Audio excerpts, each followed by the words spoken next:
Hi everyone. अभी जैसे सबको पता है कि हमने अभी नई ब्रेजा ली है, तो बेसिकली छोटे भाई ने ली है, जुगनू इसका नाम है, he is my real brother. तो अब इसने गाड़ी ली है, तो काफ़ी लोग बोले कि एक ब्रेजा ऑलरेडी थी, दूसरी ब्रेजा क्यों ली और दूसरी गाड़ियाँ क्यों नहीं ली, ब्रेजा के फ़ैन हो, टिन के डब्बे के फ़ैन हो, काफ़ी सारे कमेंट्स है। सोचा है कि वीडियो बना के मैं जवाब दे देता हूँ। तो अब आज इससे एक ऑनरशिप रिव्यू में ले लेता हूँ। वैसे मैं बहुत कम लेता हूँ, लेकिन घर की गाड़ी है इसलिए कर लेते हैं कि ब्रेजा पे क्यों लिया, how we ended up buying Brezza again. एक ब्रेजा थी ऑलरेडी टॉप मॉडल, दूसरी क्यों ले ली, वो भी टॉप मॉडल, इतनी महंगी होने के बावजूद। तो इससे मैं सवाल जवाब करूंगा, लेकिन उससे पहले एक क्लैरिफिकेशन देते हैं कि थोड़े दिन पहले हमने एक वीडियो बनाया था कि हमारे पास वरना है। वीडियो क्या मतलब, गाड़ी थी। तो वरना का क्या हुआ, वरना का मतलब इन सबको बताओ एक बार कि वरना क्या हुआ, कहाँ चली गई, कब ली थी, कब क्या करा उसका। वरना मतलब एक मुझे ये था, पहले एक बाइक का मैंने प्लान बनाया था, बट फिर मुझे सजेशन दिया गया कि बाइक की जगह गाड़ी ले लो। सेफ तो भी है। हाँ, तो स्टार्टिंग फेज़ के लिए सेकंड हैंड मैंने वरना ले ली, और वो ली थी लगभग दिसंबर एंड, मतलब 23-24 दिसंबर के आसपास में ली यही थी। 2021। हाँ, तो वो हमने किसी एजेंसी के थ्रू, मतलब ये जो डीलरशिप होती है उनके थ्रू ली थी। बट उसमें ओवर द टाइम, मतलब वो काफ़ी पुराना मॉडल था, तो ओवर द टाइम उसमें काफ़ी दिक्कतें आने लग गई। तो हमें वो 2 महीने के अंदर अंदर निकालनी पड़ गई वापस से, मार्च में बेच दी थी। क्योंकि वो रह के, क्योंकि उसमें मैंने 2 महीने चलाई थी, उसमें मैंने लगभग 40,000 का तो पेट्रोल डलवा लिया था। 8। एवरेज उसकी 8-9 मैक्सिमम 10 का भी मिली होगी। तो मतलब वो बेच दी मार्च में। हाँ, उसके बाद इसने डिसाइड किया कि अब नई गाड़ी लेंगे, पुरानी के चक्करों में नहीं पड़ेंगे। तो नई कौन सी देखी उसके बाद। नई मतलब मेरे जो मन बन रहे थे, सबसे पहले तो सोनेट पे था, क्योंकि मेरे पास आसपास 2-3 लोगों के पास थी, मैंने चलाई हुई थी डीजल वाली। HTX प्लस जो वेरिएंट है उसका थर्ड टॉप, मतलब टेक्निकली सेकंड टॉप है वो वाला। तो सबसे पहले मैंने वो देखी, मेरे दिमाग में एक वेन्यू भी था, वेन्यू जो कि अभी न्यू रिलीज जो फेसलिफ्ट आया था वो वाली थी। बट मेरा जो ज़्यादा इंक्लिनेशन था वो सोनेट STX सोनेट की तरफ था। हाँ, HTX पे था। वो इनफैक्ट हमने बुक भी करवा दी थी। सोनेट का ये था कि मार्च के एंड में हमने बुक करवाई और अप्रैल में उसकी डिलीवरी मिलने वाली थी, ठीक है। लेकिन वो भी हमने कैंसिल करवा दी। कैंसिल करवाने का कारण मैं बता देता हूँ। ये था कि उसकी कोटेशन हमें फाइनल बताई गई थी 12,70,000, लाइक 12.7 लाख। लेकिन उसके प्राइस तब बढ़े थे, मेरे ख्याल से सबको पता होगा सोनेट के प्राइस बढ़े थे, तो वो लगभग 13,10,000 की पड़ रही थी ऑन रोड। तब हमें लगा कि महंगी हो गई है, ठीक है। वो हमने कैंसिल करवा दी। मैं बताता हूँ, सोनेट मुझे पहले से नहीं पसंद थी। उसका रीज़न ये है कि एक तो आप 13,10,000 रुपये गाड़ी में लगा रहे हो, फिर डीजल गाड़ी है, अंदर से छोटी है। तो मेरा उस पर मन नहीं था, मैंने बस इसीलिए बुकिंग करवाने थी कि चल इसकी पसंद है भाई, मैं ज़्यादा क्यों घुसूँ बीच में। तो वो हमने फिर कैंसिल करवाई उस वक्त कि महंगी पड़ रही है। बात 13 लाख की नहीं थी, मतलब वो गाड़ी 13 लाख के लायक नहीं थी। अब जो सोनेट ओनर शायद हर्ट होते हो, लेकिन हमारी अपनी पसंद है। सोनेट कैंसिल करवा दी। सोनेट के बाद जैसे इसने बताया कि वेन्यू हमने देखी, वेन्यू का भी वही था यार। जैसे सोनेट, वेन्यू, इनके जो पेट्रोल इंजन है इतने पावरफुल नहीं है। डीजल लेनी पड़ती, फिर डीजल का वही 10 साल। इसने दिल्ली NCR में गाड़ी चलानी है, तो आई डोंट थिंक कि 13-14 लाख रुपए ऐसी गाड़ी में चलाना, जो बहुत कम पीरियड के लिए हम चला रहे, बहुत कम भी नहीं है।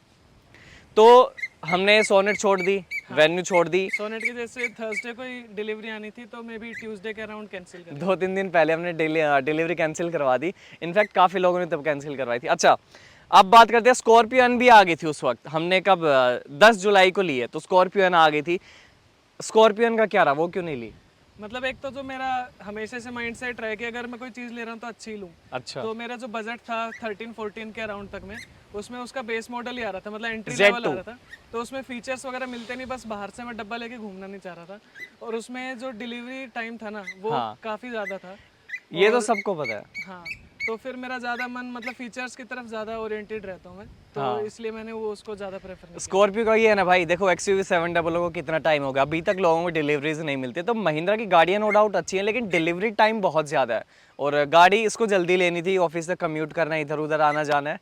तो हमने सोचा कि नहीं, let's not go for scorpion.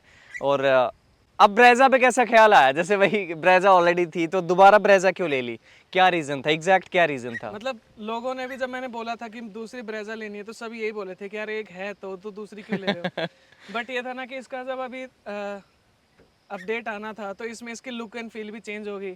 साथ में इसमें जो फीचर्स जो जो मुझे स्टार्टिंग में ब्रेजा ना लेने के लिए थोड़ा सा पुश कर रहे थे, जैसे मुझे सनरूफ की एक, मतलब ऐसे कोई नीड तो होती नहीं, बट मेरा ये रहता है कि हाँ यार अच्छा है अगर होगा तो, क्योंकि लाइट अंदर अच्छी आती है। हो तो ठीक है। हाँ, बट मेरा ऐसा कुछ, बट जैसे मैंने बलिनो स्टार्टिंग में लेना चाह रहा था, लेकिन वो काफ़ी नीची थी, हल्की थी, तो मैं नहीं ले रहा था। मेरा थोड़ा सा इंक्लिनेशन मारुति की तरफ इसलिए क्योंकि ये रिलायबल है, इसका इंजन वगैरह बिल्कुल। काफ़ी स्मूथ है, कहीं भी इसके कहीं भी सर्विस वगैरह कुछ भी करवा सकते हो, उनके पार्ट्स वगैरह आने में काफ़ी टाइम वगैरह लग जाता है।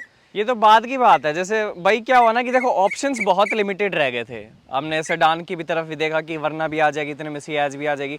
ये बजट ना 14-15 लाख का ऐसा है कि बहुत सारे कैटेगरीज की गाड़ी आ जाती है। हैचबैक भी आ जाएगी, सेडान भी आ जाएगी, एसयूवी भी आ जाएगी, अब अपनी स्कॉर्पियन भी आ जाएगी बेस मॉडल Z2। लेकिन नहीं, लेट्स गो फॉर ब्रेजा, क्योंकि इस प्राइस में सारे फीचर्स दे रही थी जो कि आई थिंक कुछ सेगमेंट फर्स्ट थे।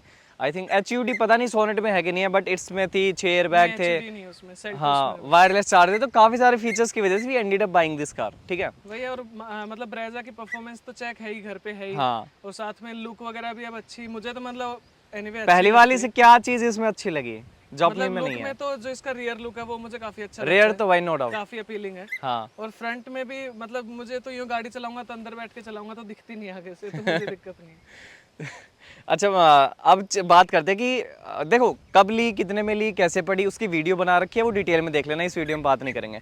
इसमें अब बात कर रहे हैं कि ये कलर क्यों ले लिया यार, वाइट। देखो मैं बताता हूँ, मैंने इसको वाइट प्रेफर किया था, ठीक है, तो ये कलर मैग्मा ग्रे इसका नाम है, तो मैग्मा ग्रे क्यों ले लिया? देखो चॉइस तो मेरी फर्स्ट चॉइस तो मेरी भी वाइट ही थी, और जो बुकिंग भी कराई थी वो भी वाइट के अंडर ही कराई थी।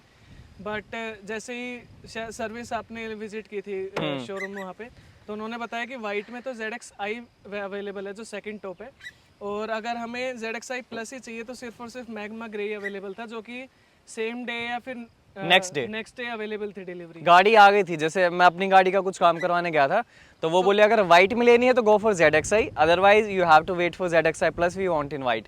तो ये गाड़ी अगले दिन अवेलेबल हो गई थी, तो हमने सोचा let's compromise with the colour and go for magma grey. इसको कोई दिक्कत नहीं थी, मैंने बीच में ज़्यादा टांग अड़ाई नहीं, तो इस तरीके से भी फाइनलाइज दिस कलर। अच्छा, अब गाड़ी के बारे में, जैसे ऑन रोड कितने की, 14.3 मतलब के आसपास 14,30,000। और गाड़ी के पॉजिटिव क्या है, मतलब भाई कि ये फीचर्स अच्छे हैं, फीचर जैसे फीचर ओरिएंटेड वो है, तो टॉप मॉडल, अच्छा तब टॉप मॉडल पे कैसे मन गया? टॉप मॉडल क्योंकि जैसे इसका जो सेकंड टॉप है उसमें आर्म रेस्ट वगैरह भी नहीं है। 16 फीचर्स एब्सेंट है उसमें। हाँ, तो जो जो फीचर्स मुझे अच्छे से, एक तो 2 एयरबैग ही आते हैं उसके सेकंड टॉप में, इसमें 6 एयरबैग्स हैं, तो सेफ्टी की तरफ ध्यान देते हुए भी मुझे ZXi प्लस ही चाहिए था। ठीक है। एक थोड़ा सा कॉस्मेटिक फीचर मुझे ये स्टार्टिंग में अच्छा लग रहा था HUD, तो ये एक सनरूफ तो खैर अवेलेबल था। ऐसे करके मतलब कुछ 15-16 फीचर्स जो आपने ऑलरेडी बता रखे हैं, वो वाले फीचर्स मुझे सेकंड टॉप में नहीं मिल रहे थे, और मेरा हमेशा से टॉप की तरफ ज़्यादा मतलब इंक्लिनेशन था, जैसे मेरा भी था कि हाँ लेनी है तो टॉप मॉडल लेनी है, वो करोल बाग वाला टॉप मॉडल नहीं लेना है। ये जो डुअल कट जो है अच्छा, प्रिसीजन कट अलॉय व्हील्स, ये तो वैसे अलग से मिल जाते हैं। हाँ, उसमें से ब्लैक आते हैं। ये चीज ऐसे मिल जाती है, लेकिन कुछ स्टैंडर्ड फीचर्स है कि टॉप मॉडल में ही मिलते हैं। अब जैसे भाई 360 डिग्री कैमरा हो HUD हो, भले ही काम की नहीं है, जिस दिन से गाड़ी आई ना इसका HUD बंद है, उसमें दिक्कत होती है, आगे कुछ दिखता नहीं, अगर गड्ढा है कुछ हो रहा है, हाँ, थोड़ी सी इल्यूमिनेटेड है वो, तो रात के टाइम में दिक्कत करती है। ट्रैफिक में भी है, तो गाड़ी का ये जो बॉनेट है ये नहीं दिखाई देगा। टच स्क्रीन इसमें 9 इंचेस की है पूरी, वो है काम की, उसमें कुछ दिक्कत आ रही है मैप में शायद, वो बट हो सकता है ना कि केबल की वजह से। एक्चुअली इसमें जब एप्पल कार प्ले लगाता है और मैप जब उसमें रन करता है, तो मैप में क्या होता है ना, वो रुक जाता है, लैग कर जाता है, तो एकदम गाड़ी आपके साथ रियल टाइम में मूव नहीं कर रही है, मतलब मैप नहीं चल रहा है। अब पता नहीं ये केबल कोई नकली यूज़ कर रहा है उसकी वजह से है। Will check with another cable जो ओरिजिनल एप्पल की आती है उसके साथ। वायरलेस चार्जर का क्या सीन है? वायरलेस चार्जर का ये कि फ़ोन रखने पे कनेक्टेड दिखा देता है, फ़ोन में चार्जिंग भी आ जाती है, लेकिन चाहे उसको आधा घंटा रख लो चाहे 1 घंटा, 1% भी नहीं बढ़ाता। शोरूम में बस ये हुआ था कि एक फ़ोन 1 घंटे में 3% तक चार्ज होता है, 1 घंटे में 3? हाँ, उसके बाद डेड हो गया वो। अच्छा, तो कनेक्टेड अभी भी दिखाता है लेकिन वो चार्ज नहीं करता। चल ठीक है, ये इसका नेगेटिव साइड है गाड़ी के। मेरे हिसाब से भी HUD को नेगेटिव नहीं मान सकते, बस उसकी यूटिलिटी नहीं है, यूटिलिटी है। नेगेटिव गाड़ी का जो वायरलेस चार्जिंग डॉक है वो काम नहीं करता है, तो एक फैंसी आइटम मैं फिलहाल इस गाड़ी के लिए कह सकता हूँ कि वो ढंग से काम नहीं कर रहा है। इसके अलावा गाड़ी में और कोई नेगेटिव, आगे पीछे अंदर बाहर ऊपर नीचे कुछ?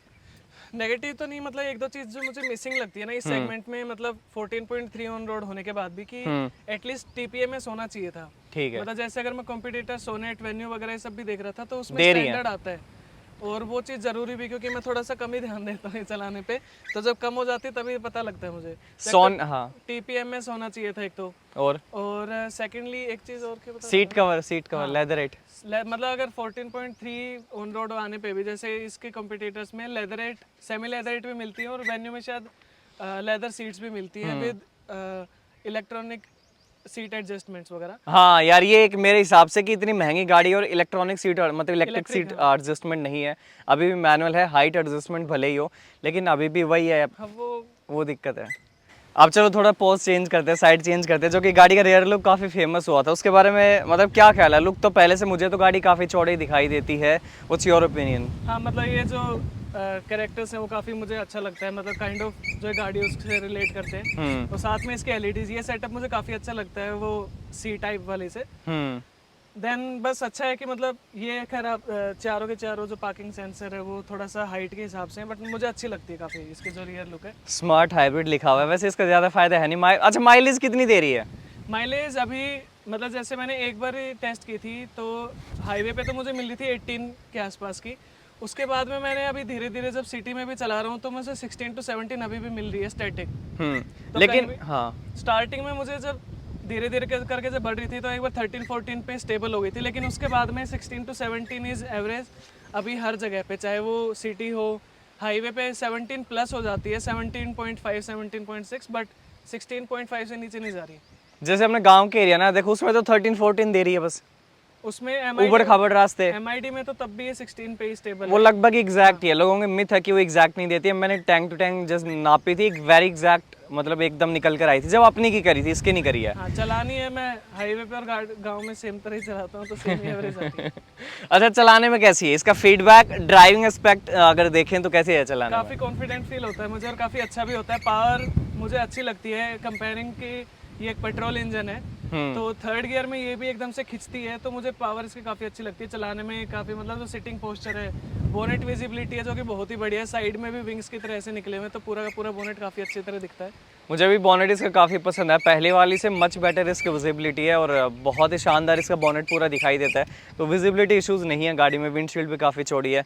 और गाड़ी से रिलेटेड कोई भी इशू है, देखो जब भी कोई खरीदता है, ओनरशिप रिव्यू वीडियोस देखता है, वो यही देखता है कि गाड़ी में कमी क्या है, पॉजिटिव क्या, should we go for this car और नॉट। इशू एक है इसमें, इसके टायर पंक्चर हो जाता है वो वाला। लेने के बाद एक बार पंक्चर हो जाता है। हाँ वो हो गया, वो नॉर्मल बात है। अच्छा, कुछ अब ऐसी चीज़ों के बारे में बात करते हैं ड्राइविंग से रिलेटेड है, जैसे मैं ड्राइविंग को रिव्यू कर रहा हूँ, उसमें काफ़ी सारी चीज़ें होती हैं, उनके बारे में बात करते हैं। ड्राइविंग से रिलेटेड सबसे पहली चीज़ आती है इंजन कितना पंची है, मतलब कितना पावरफुल है, तेज़ है, वो कितना है? पावरफुल मुझे लगता है, मतलब स्टार्टिंग का जो पिकअप है वो थोड़ा, अभी जैसे इससे पहले मैंने ऑटोमेटिक वर्ना वगैरह चलाई थी तो कंपेयरिंग उनका पिकअप थोड़ा सा बेटर था, लेकिन इसका मुझे अच्छा लगता है, मतलब पावर अच्छी है तो पिकअप अच्छा है। इसकी हमने ड्रैग रेस भी करी थी पुरानी ब्रेजा के साथ, वो देख लेना, उसका लिंक ऊपर है। अगली चीज़ ड्राइविंग से काफ़ी मेजर है कि सस्पेंशन कैसा है? ये इसका बहुत ही अच्छा लगता है मुझे, अगर गड्ढों में जाती है तो एक बार भी झटका वगैरह कुछ लगता नहीं अभी तक, मतलब बिल्कुल फ्लूइड की चलती है।